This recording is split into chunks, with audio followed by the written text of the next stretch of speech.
Dans un monde où pullulent de plus en plus extrémisme, fanatisme et intolérance, le besoin à l'illumination et à la construction de l'esprit critique auprès de toutes les tranches sociales se fait de plus en plus alarmant. Le samedi 15 avril 2017 eut lieu sa deuxième visite pour animer une conférence sous le thème « Le refuge moderne entre athéisme et extrémisme », mais sa première interview avec le club EHTP Presse, Voix de l'école. Nous étions ravis, honorés et bénis par la présence de M. Tariq Ramadan, professeur d'études islamiques contemporaines à l'université d'Oxford, enseignant à la faculté de théologie à Oxford et à d'autres universités. Il contribue par ses écrits et ses interventions au débat sur la question des musulmans d'Occident ainsi qu'au renouveau du monde musulman. Lucidité, sincérité et pertinence, tels étaient les maîtres mots de ses réponses à nos questions. Quel est le secret de votre motivation pour continuer à faire ce que vous faites malgré les difficultés que vous rencontrez? Bismillah ar-Rahman ar-Rahim. D'abord, merci de votre invitation ici dans votre école. Donc, je suis déjà venu ici et donc c'est une nouvelle visite. Les motivations, je dirais qu'elles sont de plusieurs ordres. Il y a un premier ordre qui est évidemment la question de la foi. C'est de comprendre que quand on est avec Dieu, on a une responsabilité. Cette responsabilité, c'est de répondre à son appel, et puis de comprendre une chose, c'est que tout ce qu'il nous donne se transforme pour nous en responsabilité. Et donc, j'ai eu la chance de vivre dans une famille qui m'a beaucoup donné, en matière de protection affective, en matière d'éducation, en matière même de message. Et il m'est apparu assez rapidement qu'il fallait restituer d'une certaine façon et que la foi, c'est apprendre et servir. Et donc voilà, je passe mon temps à apprendre et à servir. Voilà ce que c'est que ma vie. La deuxième des choses, c'est que vous avez dit, malgré les difficultés et les obstacles, moi je dirais c'est grâce aux difficultés et aux obstacles que je continue à me battre. C'est ce qui me donne de l'énergie. Allah, dans le Coran, nous dit une chose qui est très importante. Si Dieu n'avait pas mis les êtres humains les uns contre les autres ou empêchant les autres, c'est-à-dire une sorte de diversité, mais qui peut parfois aller jusqu'à un potentiel conflit, la terre aurait été corrompue. En d'autres termes, les obstacles dont vous parlez, les difficultés dont vous parlez, ce qui est dit aujourd'hui sur l'islam, ou ce qui est rapporté sur l'islam, c'est plutôt un moteur, c'est-à-dire il faut répondre à ça, il faut trouver l'énergie. L'autre, quand on le rencontre dans sa différence ou dans son opposition, il nous pousse en l'occurrence à revenir à nous-mêmes, à nous poser les bonnes questions, et donc c'est finalement grâce à ça. Et on l'a aussi dans le Coran. Peut-être que vous détestez une chose parce que c'est l'adversité, c'est l'insulte, c'est des gens qui nous perçoivent mal, mais ça doit nous donner une énergie supplémentaire à répondre. Parce qu'au bout du compte, et ça c'est la troisième des choses, moi je ne suis pas un agent de la darwa. Souvent on m'a présenté comme un da'iya, c'est-à-dire quelqu'un qui porte la parole. Et je ne suis pas un agent de la darwa comme les gens le comprennent.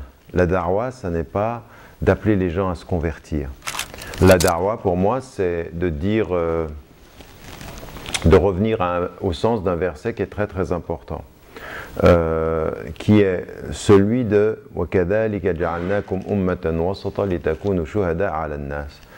Et ainsi, nous vous avons établi comme une communauté du juste milieu pour que vous soyez témoins devant les gens.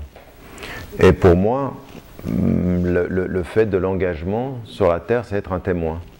C'est de montrer en quoi aussi ma foi, elle doit être visible dans la parole, dans l'action.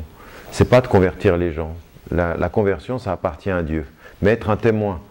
Et je dis souvent aux musulmans, parlez moins d'islam et soyez plus musulmans.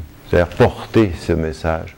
Soyez libres et en même temps volontaires, humbles et ambitieux. Donc si vous voulez, si je dois répondre à votre question, voilà les trois axes sur lesquels j'insisterai beaucoup, celui du témoignage étant important. Et le témoignage, il n'est pas simplement par rapport aux non-musulmans. Hein. Le témoignage, il est aussi par rapport aux musulmans. Il faut être des témoins même par rapport à ses sœurs et à ses frères en islam. Est-il possible d'allier droit positif et droit musulman? Ça, c'est une bonne question. Et je vais vous dire pourquoi c'est une bonne question. Je vais vous surprendre, c'est parce qu'elle est mal posée. Parce que il faut toujours se méfier des questions binaires. D'un côté, on aurait le droit positif et de l'autre côté, on aurait le droit religieux. Comme si le droit religieux serait déjà constitué en une source qui serait une et unique et le droit positif serait celui que constituent les êtres humains. Or, ça veut dire qu'on n'a pas compris ce que c'était que le droit musulman. Le droit musulman est positif. Il n'est pas simplement religieux, il n'est pas extrait des textes et il s'applique comme ça. Nous avons une tradition qui est longue de plus de 15 siècles presque, de savants, de fuqaha, de juristes. Qu'est-ce qu'ils ont fait? Si c'était aussi simple que ça, s'il y avait un droit religieux, on le prend du Coran et c'est terminé. C'est pas ce qu'ils ont fait. Ils ont lu le Coran. Du Coran, ils n'étaient pas d'accord, les savants, sur combien de versets dans le Coran sont liés au ahkam, c'est-à-dire au droit. Certains ont dit 1%, d'autres ont dit 3%, le plus on dit 5%. On dit 5% du Coran, c'est le droit. Donc qu'est-ce qu'on fait? On sort du Coran ayat el-ahkam, c'est-à-dire les versets qui sont liés au droit. Et après, il y a tout un travail d'analyse. Qu'est-ce que dit le verset? Est-ce que c'est un verset qata'i ou dhanni? Est-ce qu'il est clair dans son énonciation ou est-ce qu'il est ouvert à interprétation? Quand il est ouvert à interprétation, il faut essayer de comprendre ce qui est dit, à quel moment ça a été dit, pour quelle situation ça a été dit, comment on va l'appliquer dans une situation où il n'a pas été dit, c'est-à-dire la nôtre. Mais quand il est clair, il faut encore se poser la question de savoir comment est-ce qu'il faut l'appliquer dans un contexte donné, car la littéralité d'une loi ne veut pas dire l'immédiateté de son application. Il faut faire l'interprétation. La fidélité, c'est de savoir la loi dans le contexte en fonction d'un objectif. Tout ce que je viens de dire, qu'est-ce que c'est? C'est positif. C'est la raison humaine, c'est l'agent humain qui travaille. Et donc il produit du positif. La source, elle est coranique, la traduction est positive. Et donc cette idée qu'il n'y aurait qu'un droit religieux qui s'opposerait au positif, eh bien ça n'a pas de sens. Dans l'autre côté, le droit positif, eh bien il va se fonder aussi sur des principes fondamentaux. Quand par exemple vous avez dans une société donnée une constitution, qu'est-ce qu'elle est la constitution? La constitution, c'est la loi fondamentale d'un pays. Quand vous êtes aux États-Unis, et qu'on vous dit, et on vous parle de la Constitution, du premier amendement, du deuxième amendement, qu'est-ce que c'est? C'est la loi fondamentale. Cette loi fondamentale, en général, les juristes, les juges ne vont pas la changer. Elle est la référence fondamentale. Et donc, il y a, même dans le droit positif, des fondements que l'on dit absolus rationnellement. Ils sont rationnellement absolus, mais ils sont absolus. Par exemple, l'idée que tous les citoyens sont égaux devant la loi. C'est constitutionnellement fondé, on ne joue pas avec ça. On ne fait pas de la jurisprudence sur l'égalité devant la loi.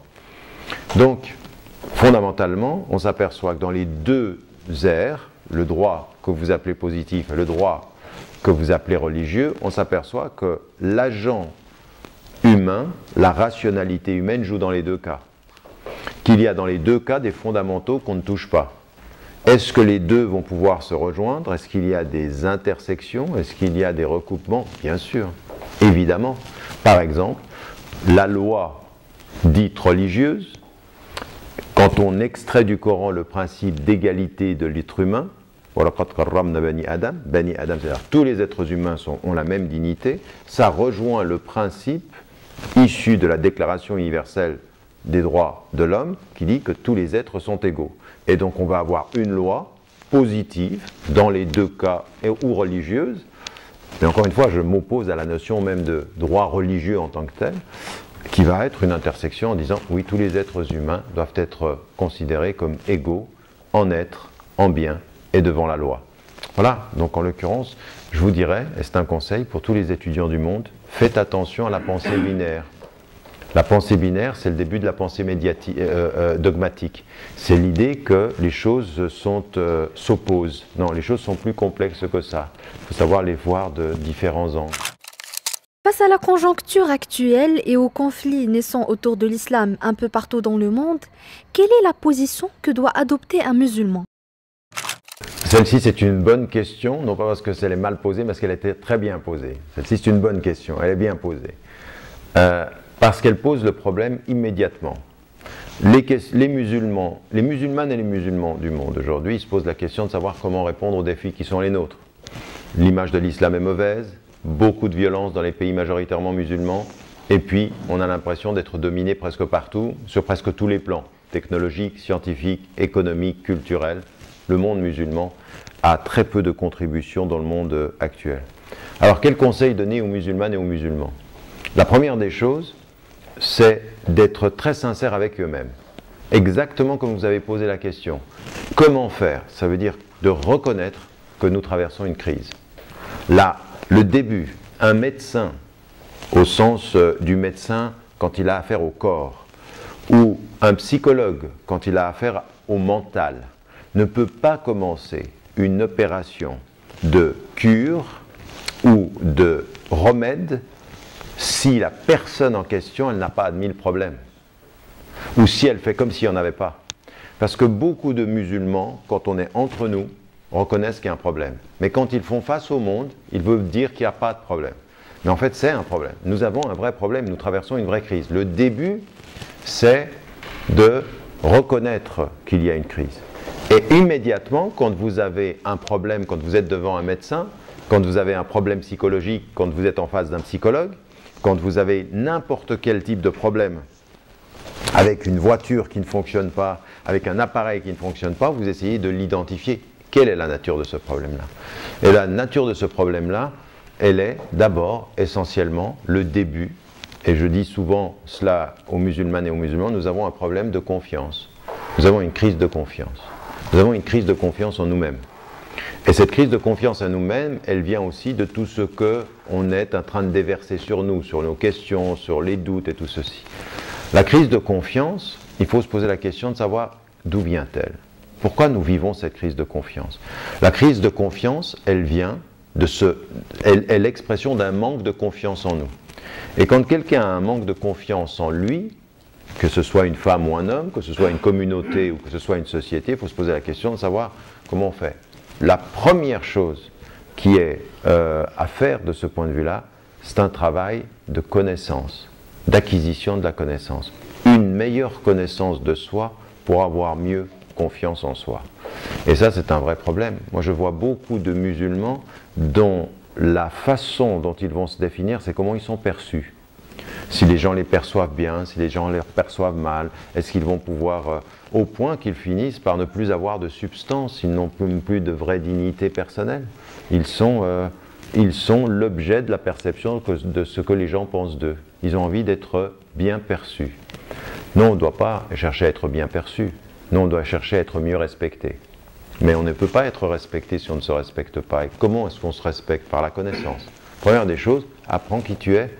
T'es un homme, t'es une femme, t'es marocaine, t'es marocain, t'es musulmane, t'es musulman. Et bien voilà, apprends ce que ça veut dire que la culture marocaine et apprends ce que ça veut dire que la religion musulmane. Apprendre, c'est-à-dire faire un vrai travail de connaissance. Ne pas être dans cette espèce de moyenne, molle, de gens qui savent un peu mais pas beaucoup. Dès qu'on leur pose une question, ils hésitent. On leur dit quelle est la définition du mot, ils ne savent pas. Qu'est-ce que tu penses de ça, ils ne savent pas. Ils pensent à se poser la question de savoir s'il ne veut pas demander à son père, à sa mère ou à quelqu'un qu'il a vu sur les vidéos. Il y en a beaucoup aujourd'hui qui m'écoutent et qui pensent par procuration, c'est-à-dire ils répètent ce que j'ai dit, ils ne sont même pas sûrs d'avoir compris. Moi j'ai vu des gens qui répétaient ce que j'ai dit, ils n'ont même pas compris ce que j'ai dit, mais ça fait bien de répéter. Et ils ont l'impression que ça leur donne une prestance. Ça, c'est de la mise en scène. La reconnaissance du mal impose la lucidité, pas de mise en scène. Ensuite, la connaissance. La connaissance, et ça, il faut faire un vrai travail. Il faut faire un vrai travail, se prendre au sérieux, donner du temps. La deuxième des choses aussi, dans l'univers, c'est aussi ce que je vous disais tout à l'heure quand vous me posiez la question de savoir pourquoi je me bats par rapport à tout ça, c'est de devenir un témoin aussi dans sa vie. C'est-à-dire faire en sorte que notre foi, elle soit visible. Arrêter de parler de sa religion, commencer à la vivre. Commencer à la vivre, réellement, dans sa vie quotidienne, et être un tout petit peu discipliné. Beaucoup de Marocains, beaucoup de musulmans dans le monde aujourd'hui sont des musulmans paresseux. La différence, c'est que, vous savez, quand vous êtes dans la culture américaine, on vous dit, le temps c'est de l'argent. Alors les gens, ils bossent. Le temps c'est de l'argent. Ils ont très peu de vacances par rapport à tous les pays du monde. Et nous, c'est même plus que ça. Le temps, c'est la vie. Et la vie, c'est ce que Dieu nous a donné, c'est ce cadeau-là. C'est plus important que l'argent. Simplement, nous, on voit quand l'argent nous échappe, on ne voit pas quand la vie nous échappe. Au moment où on a commencé cette interview et au moment où on va le finir, je suis 10 minutes plus proche de ma mort. Le temps, c'est la vie qui m'échappe. Qu'est-ce que je vais en faire? Qu'est-ce que je vais dire à Dieu le jour du jugement dernier? Que j'ai passé ma vie à faire quoi? Que j'ai essayé d'avoir de la connaissance? Que j'ai essayé d'en faire quelque chose? Parce que le prophète, alayhi salam, il nous a dit une chose qui était importante. Il nous a dit que la bonne connaissance, c'est la connaissance utile. Et la connaissance utile, qu'est-ce qu'elle est? Elle est celle qui emplit mon esprit, qui ordonne ma vie et qui me fait servir les hommes. Voilà ce que c'est que la bonne connaissance. Et avec tout ça, c'est celle qui me fait entrer au paradis. Voilà ce que c'est que la bonne connaissance. Et la ilm an-nafi'. Et donc, ce que j'aimerais dire de ce point de vue-là, c'est dire aux jeunes et aux moins jeunes, à nous tous, à un moment donné, il faut reconnaître le mal, passer par la connaissance. Et avec la connaissance, chercher la connaissance utile. La connaissance utile, ce n'est pas la connaissance qui me fait passer les examens. Passer l'examen universitaire et rater sa vie, c'est avoir raté 2 fois. C'est avoir les capacités de faire quelque chose et de travailler contre les capacités que l'on a. Il faut réussir son université pour pouvoir être un homme dans la cité. Mais réussir son université pour avoir un titre et puis se promener avec un titre de professeur, de docteur ou de je ne sais pas quoi, ça ne sert à rien si on n'en fait rien, si on n'est pas au service des hommes. La bonne connaissance, elle doit aussi permettre de servir. Et donc moi je demande toujours aux gens, ok d'accord, vous venez aux conférences, vous vous promenez, mais vous servez à quoi? Qu'est-ce que vous donnez? Les gens qui sont autour, ils disent, qu'est-ce que je reçois de cette personne? Qu'est-ce qu'elle me donne? Elle me donne quoi? Un sourire? Si elle n'a que le sourire, ça va. Le sourire du pauvre, lui, c'est que ce qu'il a à donner. Mais quand on a la chance d'être dans une université, qu'on a des connaissances, qu'est-ce qu'on donne aux gens? Quand on a un peu d'argent, qu'est-ce qu'on donne aux gens? Quand on a un peu de psychologie, qu'est-ce qu'on donne aux gens? Le Coran commence dans Surat al-Baqarah « Wa mimma razaqnahum yunfiqun » et il donne de ce que nous leur avons donné. Qu'est-ce qu'on nous a donné? Uniquement des biens matériels? Non. On nous a donné du temps, on nous a donné de la générosité, on nous a donné du cœur, on nous a donné des yeux, on nous a donné des oreilles pour écouter les gens dans leurs problèmes, des yeux pour voir les gens dans leurs souffrances, un cœur pour pouvoir être en empathie. Tout ça, c'est le plus important. C'est-à-dire qu'ensuite, on commence à donner, à servir. Donc, avec cette confiance de ce que l'on est, qui vient de la connaissance et le service, on gagne 2 fois. Parce que c'est ce que disait dans l'analyse que faisait Ibn Taymiyyah de la référence, la foi elle augmente et elle diminue, et ce qui va la confirmer c'est l'action. Nous avons besoin d'agir pour que notre foi augmente. Ceux qui pensent que la foi elle va augmenter loin des hommes, eh bien, vont voir leur foi s'assécher. Mais la foi elle a besoin de vie, elle a besoin de service, elle a besoin de dons. Alors voilà, au lieu de se plaindre que personne ne nous aime, aimons-nous. Au lieu de dire que personne nous respecte, respectons-nous. Au lieu d'attendre que les gens nous servent, servons-nous de ce que nous avons à faire pour l'humanité. Et arrêtons de regarder le passé comme étant la grandeur de l'islam et de regarder le présent comme étant le malheur des musulmans d'aujourd'hui. Le malheur des musulmans d'aujourd'hui, c'est qu'ils n'ont pas d'ambition, qu'ils n'ont pas de contribution et qu'ils perdent leur créativité. Et quand moi je vous vois, vous les jeunes d'aujourd'hui, mais qu'est-ce que je vois comme créativité? Mais elle n'est pas toujours bien placée. C'est une créativité d'entrepreneur qui parfois veut de l'argent, ou une créativité qui est dans des projets à court terme. Non, on veut une créativité pour la vie, on veut une créativité pour la société. Voilà ce que je dirais, c'est cette force-là qui fait toute la différence. Et puis se souvenir d'une chose, à partir d'un certain moment, être dans l'amour de Dieu, c'est de ne craindre aucun homme. Pense ce que tu veux de moi, mais si lui m'aime, ta haine ne fera rien de moi. Si lui m'aime, toute ta haine ne fera rien de moi. Son amour est 1000 fois plus fort que toute la haine des hommes.